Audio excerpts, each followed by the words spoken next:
RT right to education મફત શિક્ષણના પહેલા ધોરણના ફોર્મ 2024-25ના કેટેગરી નંબર 13 એટલે કે જનરલ કેટેગરી બિન અનામતના ઓનલાઈન ફોર્મ ભરતી વખતે કયા કયા ડોક્યુમેન્ટ્સ 2024-25માં જરૂરિયાત ઊભી થશે તેના વિશે આ વિડીયોમાં મિત્રો જોઈશું.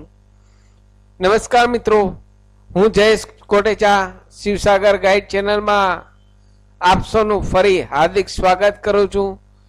ચેનલ પર નવા હો તો મિત્રો અમારી ચેનલને સબસ્ક્રાઇબ કરી લેશો.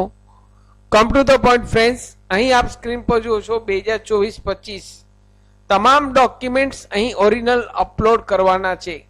કોઈ પણ પ્રકારની મિત્રો ઝેરોક્સ ચાલશે નહીં. ડોક્યુમેન્ટ્સની વાત કરીએ તો ફર્સ્ટ, બાળકનું જન્મ તારીખનું પ્રમાણપત્ર એટલે કે બર્થ સર્ટિફિકેટ ઇંગ્લિશમાં હોવું જોઈએ. બાળકનું જન્મ તારીખનું પ્રમાણપત્ર ઇંગ્લિશમાં હોવું જોઈએ. અને રહેઠાણનો પુરાવો આધાર કાર્ડ અથવા તો રાશન કાર્ડ. આધાર કાર્ડ અહીં ફાધર, મધર અને ચાઇલ્ડ ત્રણેયમાં એડ્રેસ સેમ હોવું જોઈએ. ફાધર, મધર અને ચાઇલ્ડ ત્રણેયમાં એડ્રેસ સેમ હોવું જોઈએ. અહીં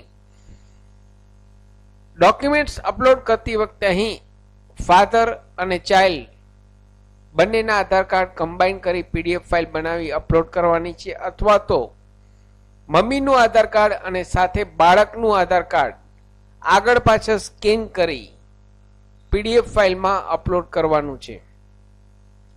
અહીં કોઈ પણ બેના આધાર કાર્ડ અપલોડ કરવા મિત્રો ફરજિયાત છે, અથવા તો રાશન કાર્ડ. રાશન કાર્ડમાં આપના બાળકનું નામ હોવું જરૂરી છે. આધાર કાર્ડ અને જન્મ તારીખના દાખલામાં બંનેમાં સ્પેલિંગ મિસ્ટેક ન હોય તે ખાસ જોશો મિત્રો. બંનેમાં નામ, સરનેમ, ફાધર્સ નેમ સરખું હોવું જરૂરી છે. ત્યારબાદ થર્ડ ડોક્યુમેન્ટની વાત કરીએ તો બિન અનામત જાતિનો દાખલો જો હાથ પર હોય તો ફરજિયાત નથી મિત્રો. આપે જો કઢાવેલો હોય બિન અનામતનો દાખલો તો અહીં અપલોડ એક્સ્ટ્રા કરી શકો છો, ફરજિયાત નથી. જનરલ કેટેગરીમાં જાતિનો દાખલો ફરજિયાત હોતો નથી મિત્રો. ફોર્થ ડોક્યુમેન્ટની વાત કરીએ તો અહીં પાસપોર્ટ સાઇઝનો ફોટો, બાળકનો પાસપોર્ટ સાઇઝનો ફોટો અહીં અપલોડ કરવાનો છે. ત્યારબાદ પાંચમા ડોક્યુમેન્ટની વાત કરીએ તો મિત્રો, જો આપનું બાળક આંગણવાડીમાં અભ્યાસ કરતું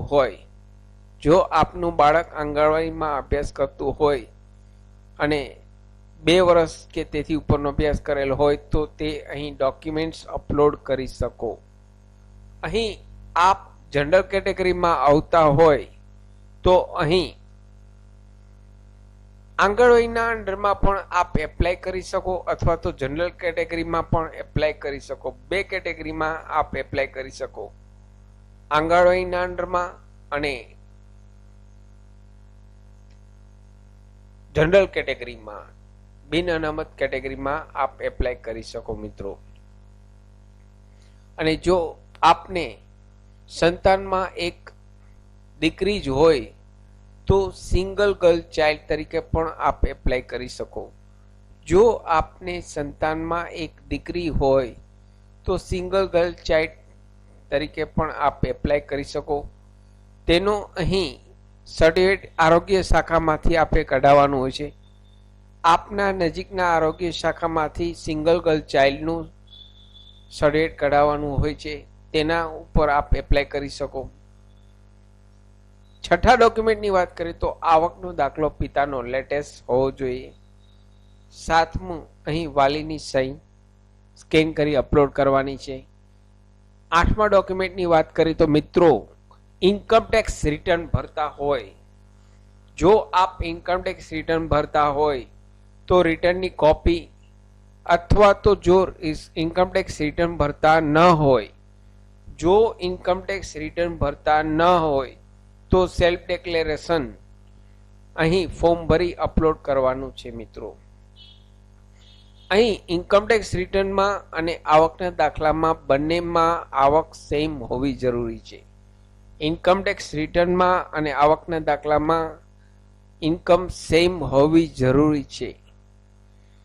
આવકની મર્યાદા શું છે તેનો વિડીયો મેં ઓલરેડી ચેનલ પર પબ્લિશ કરેલ છે, તો આ વિડીયો જોયા પછી પ્લેલિસ્ટમાં આપ વિડીયો જોઈ લેશો.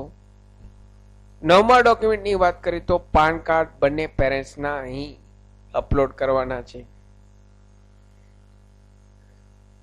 સાથે મિત્રો અમારી ચેનલ ઉપર આપને યુઝફુલ થાય તેવા ઘણા બધા વિડીયોના પ્લેલિસ્ટ અવેલેબલ છે, જેમ કે વર્ડ, એક્સેલ, ટેલી, પાવરપોઈન્ટ, સરકારી ભરતીની માહિતી, ડિજિટલ ગુજરાત સ્કોલરશિપની માહિતી તમામ વિડીયો પ્લેલિસ્ટમાં અવેલેબલ છે. આપ જો નવા હો તો મિત્રો અમારી ચેનલને સબસ્ક્રાઈબ કરવાનું ભૂલશો નહીં. આશા રાખું છું ફ્રેન્ડ્સ આપને આ વિડીયો ગમ્યો હશે. આપને આ વિડીયો ગમ્યો હોય તો મેક્સિમમ લાઈક કરશો, મેક્સિમમ આપના વોટ્સએપ ગ્રુપમાં, ફેસબુકમાં આ વિડીયોની લિંક વધુને વધુ શેર કરશો. નવા હો તો અમારી ચેનલને સબસ્ક્રાઈબ કરવાનું ભૂલશો નહીં. ફરી મળું છું નવા વિડીયોમાં નવા ટોપિક સાથે. ત્યાં સુધી મિત્રો જય હિન્દ, જય ભારત.